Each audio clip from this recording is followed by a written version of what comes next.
Chaos is man's uncertainty in God's inevitability. God has sent chaos for humans to oppose.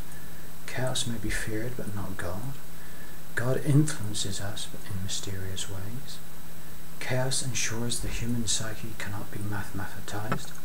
To forgive is to doubt one's logical understanding and to reserve any judgment by one's ego. Forgiveness gives a chance to learn. The unforgiving heart gives the logical mind a chance to understand. The unforgiving heart allows the ego to become judge. The heart may be said to be understanding as an attempt to justify the ego's judgment. The ego is a necessary part of the human psyche. Spiritual experiences may be interpreted in apparently illogical ways, but the intended influence is logical to God. Spiritualism is personal. Logic and spirit are as one in God. There is only the illusion of competition between the two whilst there is a lack of understanding. The ego may make an enemy of logic.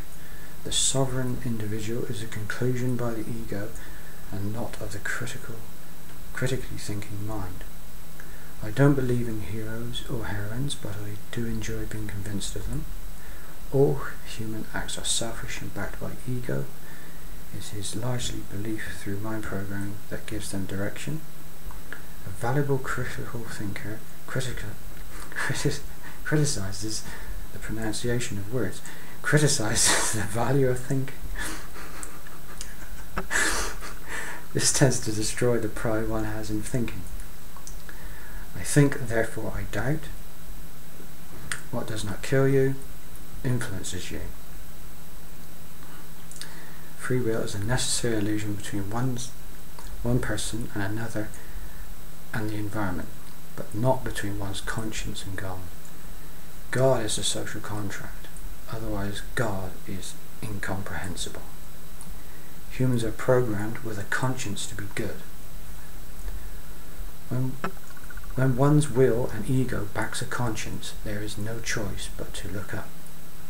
Survival of the fittest is beyond human conscious manipulation. I have a sense of spiritualism that attempts to transcend religion. Only God can judge me and no human. It is where God and a critical thinking conscience meet. Friedrich Nietzsche is my favourite thinker. Courageous, yet I don't necessarily agree with him. I enjoy listening to in alphabetical order. Bill Steele, David Icke, Gerald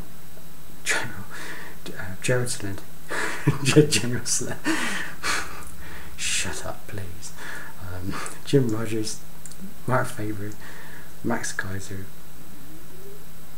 Mike Robert, Neil Chomsky, Paul Krugman, Peter Schiff, Ron Paul, Stephen Molyneux, and others. I admire G.K. Chesterton, particularly distributism.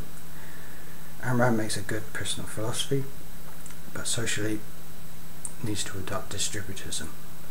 I do not believe in the 9/11 was an inside job. It was a combination of religious extremists, poorly designed and or constructed buildings, and fractions of lending capitalism that created the towers in the first instance.